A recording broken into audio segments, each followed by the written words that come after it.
So here we have Alfred Wegener, a German geophysicist and meteorologist. He pioneered outstanding information.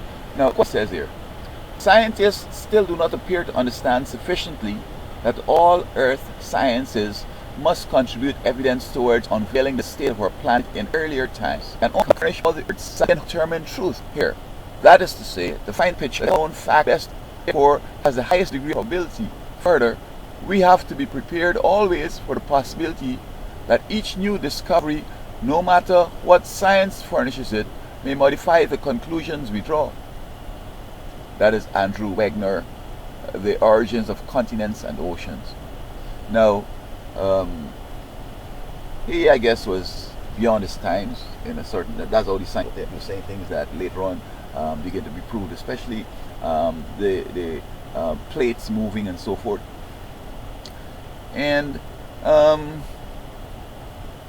while he was doing research up inland to Earth circulation, he was pioneering using balloons to test the circulation of the air and so forth.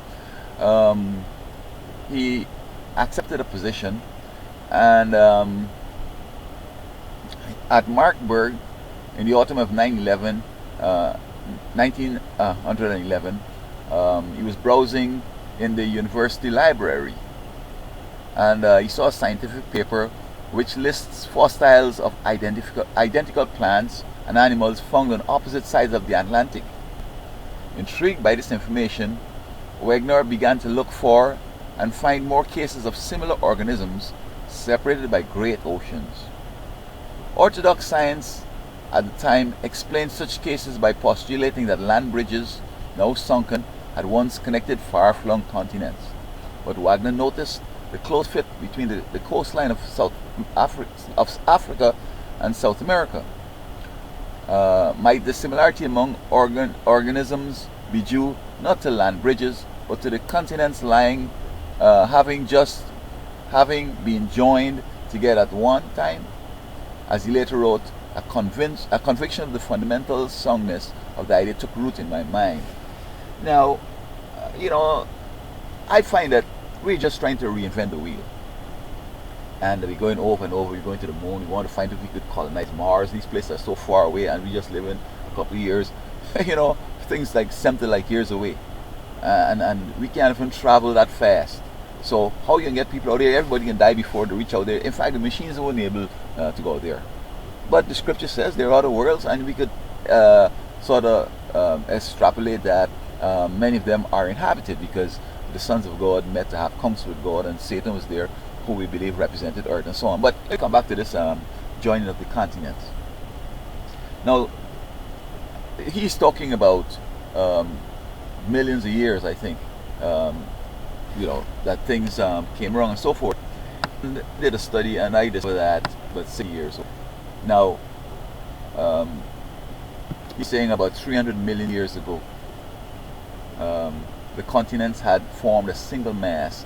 But the scripture says that when God organized the earth, he created it and organized it, he had water in one place. So it's either that the world was an island, which is hard. Well, I don't know how that could be. Anyway, it probably was an island, or it was a sea.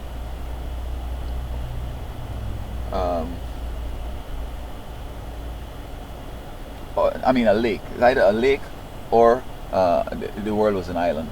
But then you go on to read about the flood. So God had water around the earth to help with the climate control. The sun was so hot, so it filtered many of the rays and it heated it up.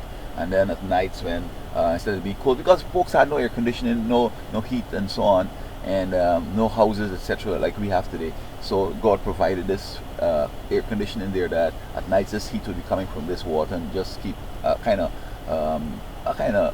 early, a late spring, early fall kind of temperature. It wasn't hot like in the summer and so on.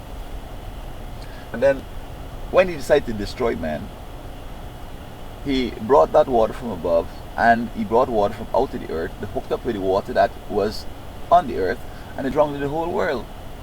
And what water we have up in the sky, the clouds, it don't seem to be that sort of a system anymore, so that much of the water did not go back up, and perhaps even some might not have gone back into the earth, so that um, the water that rose, of course, covered many of the low-lying areas that, caused the break between these continents and so on. Look, Trinidad, for example, the Gulf of Paria, between Trinidad and Venezuela.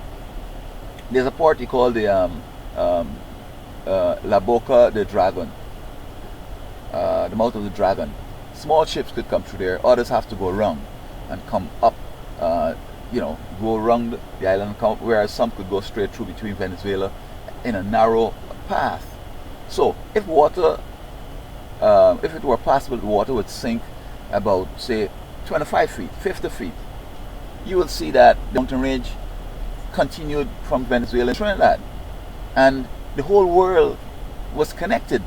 It's just that the water is so high now that you could only see the top of the mountains, and we all living on mountains, though they have a vast plateau. Like here in America, this plateau is so wide from the coast to coast, Pacific to the Atlantic, and even still you have some mountains here and there.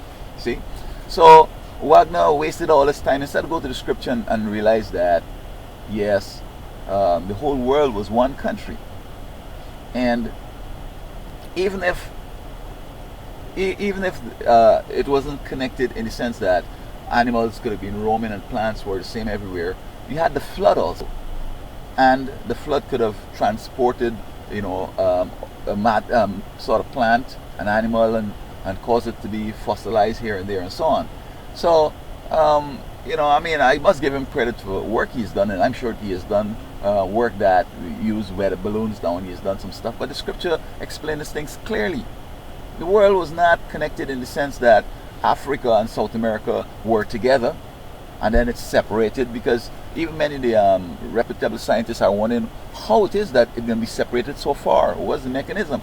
And this is what caused this whole idea and theory to be held in limbo. Nevertheless, there has been no more as such. It's simply that the water, came up high and covered much of the plateau, much of the valleys and the low-lying lands. I've said in other videos that humans were living maybe miles lower than we are today, and I'm not sure if that has anything to do with health. We're higher up, maybe there's more pressure on us. Lower down, there might have been less pressure, but nevertheless, our genetics have changed also, so that I can't say that because we're living higher, we're living shorter lives. Even if we were living lower, we might have still been living shorter lives, because we are not of the stock of Adam and Eve. They were different. They were giants, big head, maybe big like 20 times, 50 times or my head, and big, 18, 25 feet tall and so on. And they started having coitus with other creation of God's creation, non-humans, and all these kind of different exotic, funny looking people come around, different colors and so forth.